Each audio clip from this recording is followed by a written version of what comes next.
Bom dia a todos e a todas. Essa é a disciplina de Psicologia Organizacional e do Trabalho. E a minha pesquisa aqui é sobre o adoecimento no trabalho e vou falar um pouquinho sobre a doença de Lehr e Dort.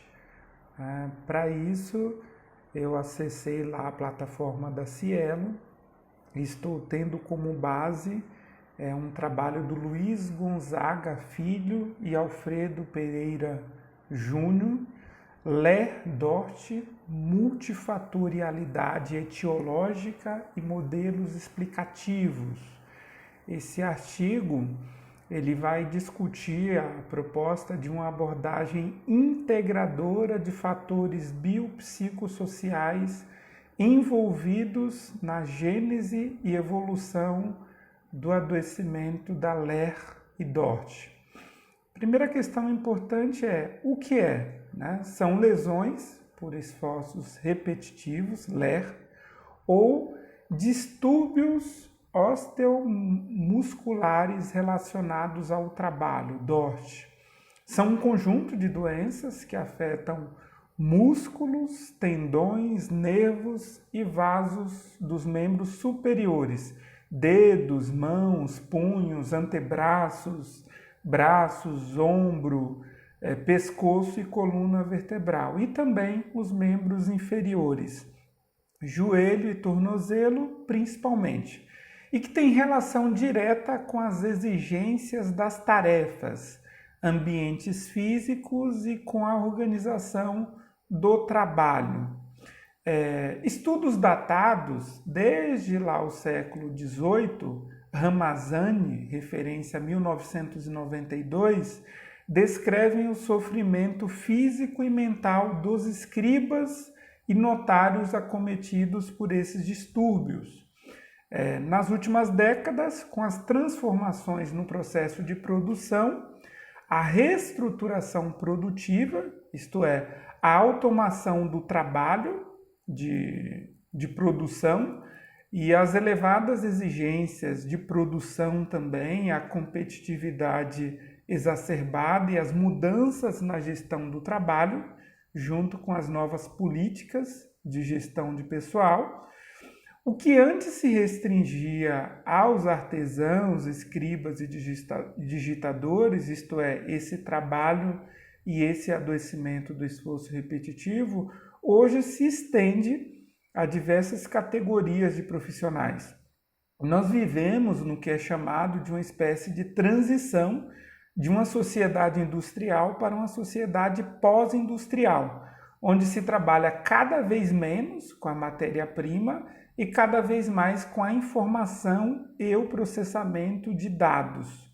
Em decorrência desses fatores, alguns países como o Japão, Austrália, Canadá, Estados Unidos da América e o nosso país, o Brasil, enfrentam uma alta incidência desses distúrbios de Lehr e Dort, assumindo assim já um caráter de epidemia.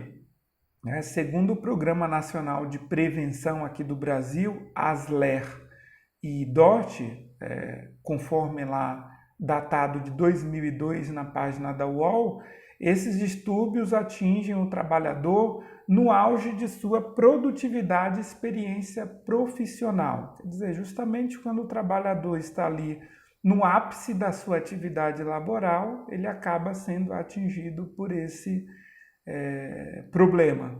A maior incidência ocorre na faixa etária de 30 a 40 anos.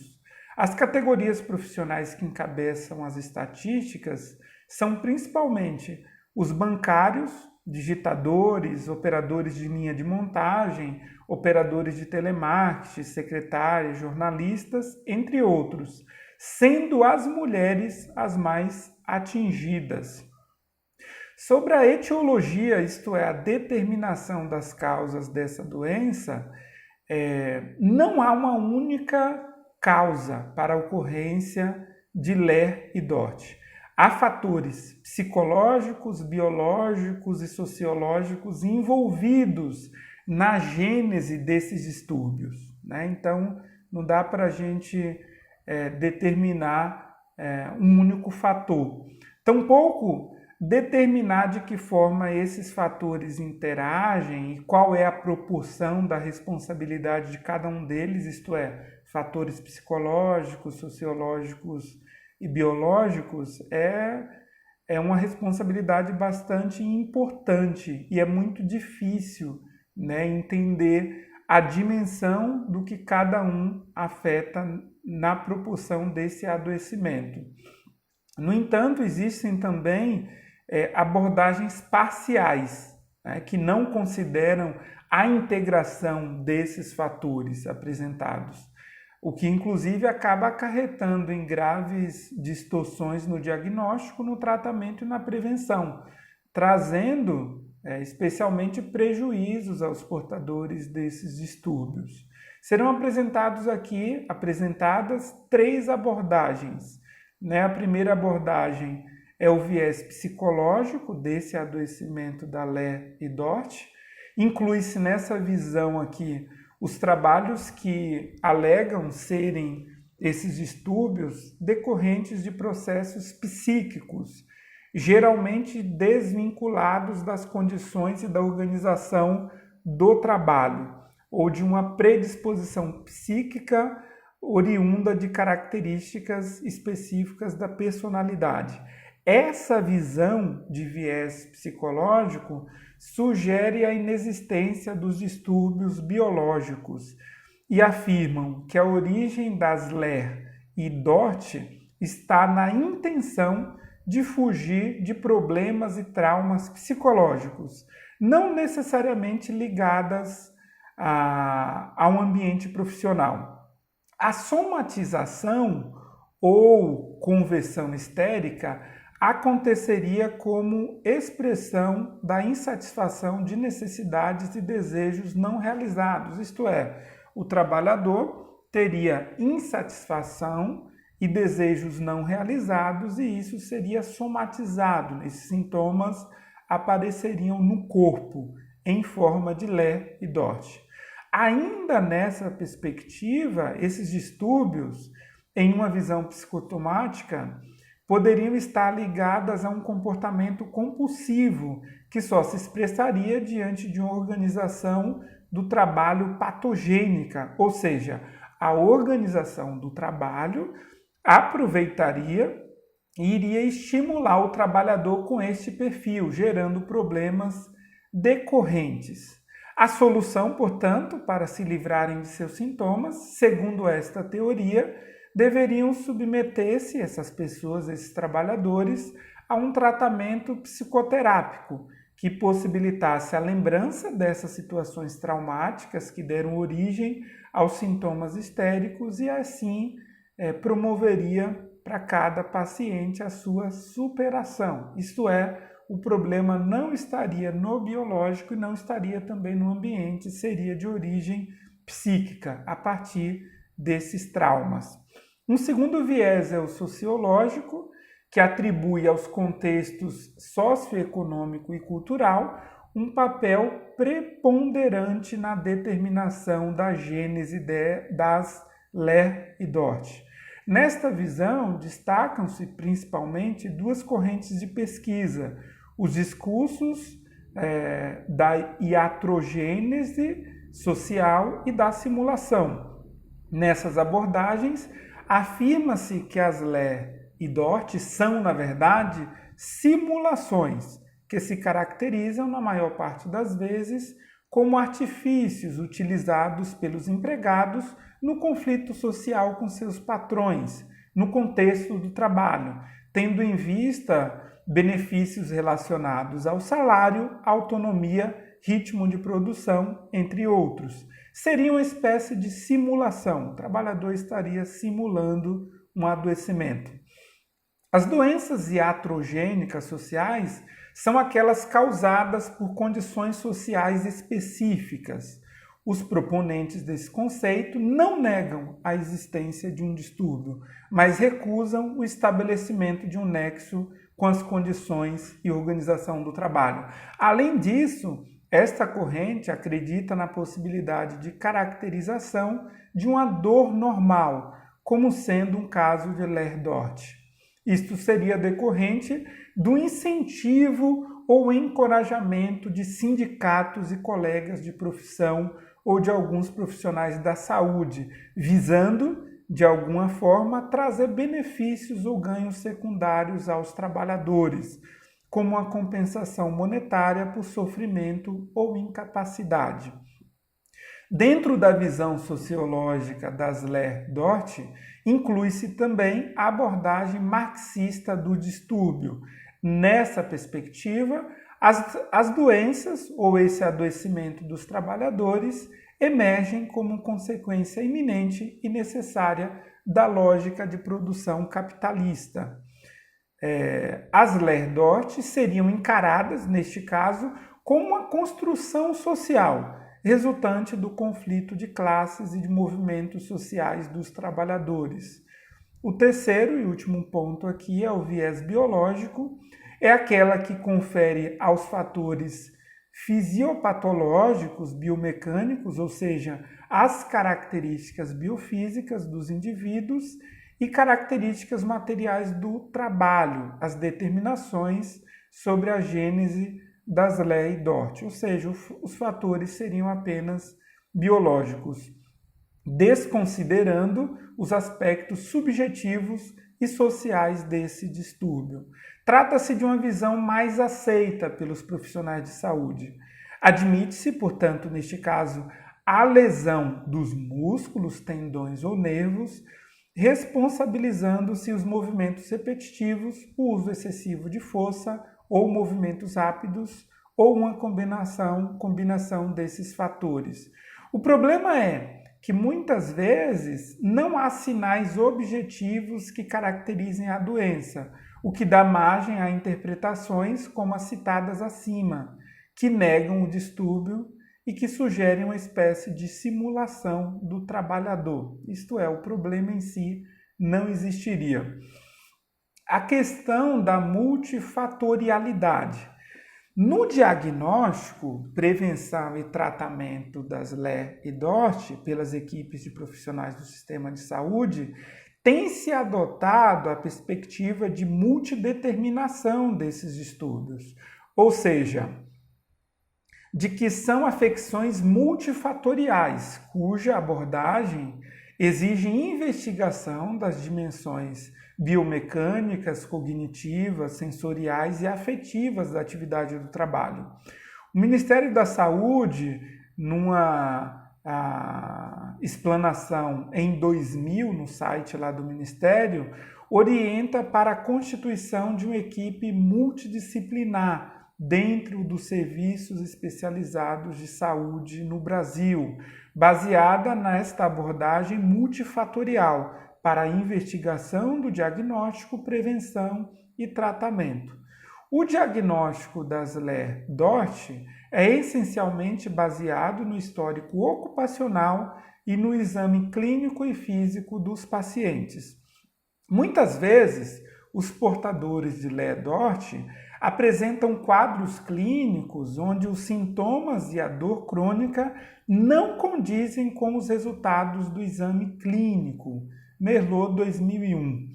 Seu maior sintoma é a própria dor do paciente, é como o paciente percebe essa dor, que pode apresentar ainda queixas de parestesias, edema, perda de força muscular e ou diminuição dos controles dos movimentos. A dor não segue uma espécie de curso linear e não tem estágios definidos. No entanto, ela depende de interações entre a percepção do sintoma, suas interpretações, expressões e os comportamentos de defesa do paciente. Neste contexto, os fatores culturais e sociais devem ser considerados. A sensação dolorosa é acompanhada de reações cognitivas e emocionais, podendo explicar o comportamento do indivíduo. Na evolução do quadro clínico desse paciente com esse distúrbio, em relação ao estabelecimento da sintomatologia, com base no desenvolvimento da dor e da capacidade funcional do paciente, pode-se estabelecer graus que variam do 1 ao 4. O nível 1 o nível 1 corresponderia a uma sensação de peso e desconforto do membro afetado, com caráter ocasional, enquanto o nível 4 corresponderia a uma forte dor e um sofrimento intenso, com manifestação de edema persistente e aparente deformidade na região lesionada.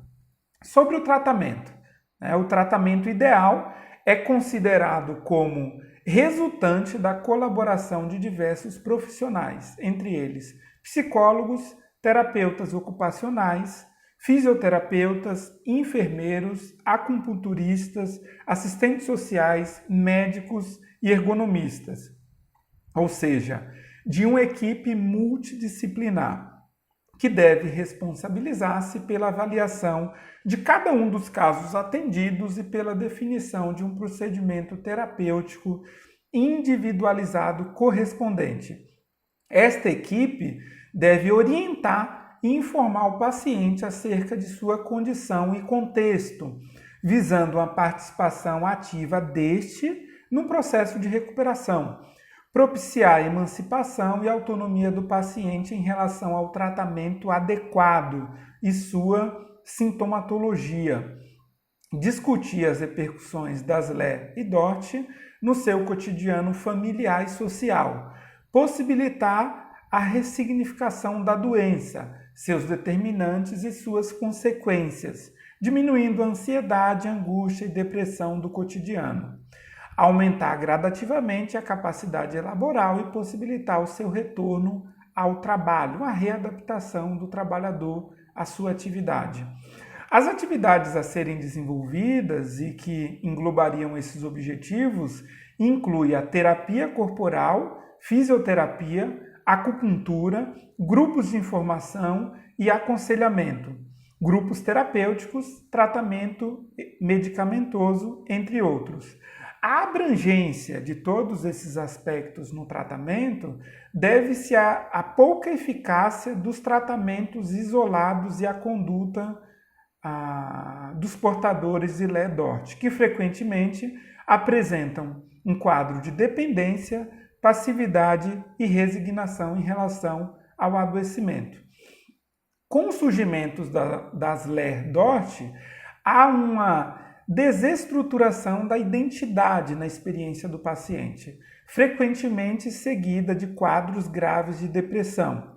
Neste caso, a possibilidade de uma reavaliação da vida afetiva e profissional pode ocorrer durante as atividades de reabilitação, ou ser incluída como parte de um programa interdisciplinar de recuperação. Os programas de prevenção das LER-DORT são considerados eficientes e consistentes se todos os aspectos organizacionais, ergonômicos, psicossociais e biomecânicos forem considerados simultaneamente, sendo esta a melhor forma de obter os resultados positivos esperados. Uma ação preventiva pode ser construída baseando-se numa abordagem de natureza ergonômica, organizacional ou psicossocial. No caso do ambiente do trabalho, quando se fala em prevenção, as empresas, geralmente, em sua maioria, preferem trabalhar apenas com aspectos biomecânicos, através de mudanças nos equipamentos e no mobiliário de uma orientação para a correção de posturas, ignorando os aspectos ligados à organização do trabalho. Esta postura pode contribuir para piorar ou não resolver o quadro clínico dos distúrbios, dependendo da configuração que se obtém de outros fatores determinantes da doença no local de trabalho.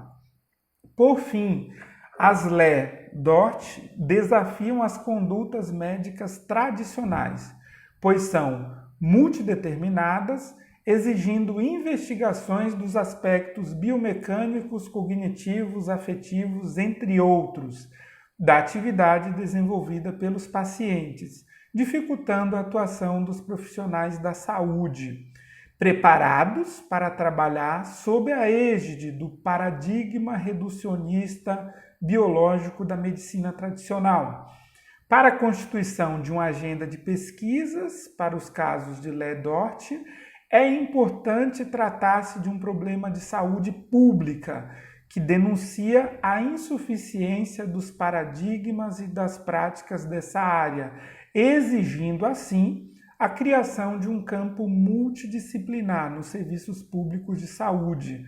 As abordagens das Lé-Dort, que reduzem sua etiologia, a origem da causa da doença, a único tipo de fator causal, não estão encontrando respostas satisfatórias em relação ao diagnóstico, tratamento e a cura desses pacientes. Pelo que foi apresentado nesse artigo, pode-se constatar que as Lé-Dort não se enquadram em um paradigma médico de interpretação do processo saúde-doença baseado na causalidade linear, em que seria possível encontrar uma causa única para cada tipo de doença. Daí surge a necessidade de conhecer e valorizar abordagens integradoras que considerem não só o caráter físico e biológico, mas também o contexto geral da doença, ou seja, as dimensões sociohistórica e psicológica. Dessa maneira, admite-se que, na história de vida de uma pessoa, as Lé-Dort, mesmo que sejam inicialmente deflagradas por um único fator biológico, social ou psicológico, ao longo do tempo, este evento inicial irá afetar as demais dimensões em que se desenrola a história individual do paciente. Portanto, qualquer que seja a causa inicial das Lé-Dort, no atendimento aos portadores dessa afecção, o profissional da saúde pode observar que essas dimensões se articulam de modo inextricável no processo de adoecer. Assim sendo, uma abordagem terapêutica que leve em conta a dinâmica temporal das interações entre os fatores poderia ter maiores chances de ser bem-sucedida. Para compreender o portador das Lé-Dort e seu contexto como um sistema que se auto-organiza, é preciso transitar para uma abordagem transdisciplinar, na qual os pesquisadores e profissionais de saúde envolvidos efetivamente integrem os conteúdos temáticos envolvidos na causa da doença e na terapêutica dela, não se restringindo a uma justa posição de conhecimentos e habilidades profissionais, isto é, sem uma submissão exclusiva à clínica e à medicina tradicional. Obrigado.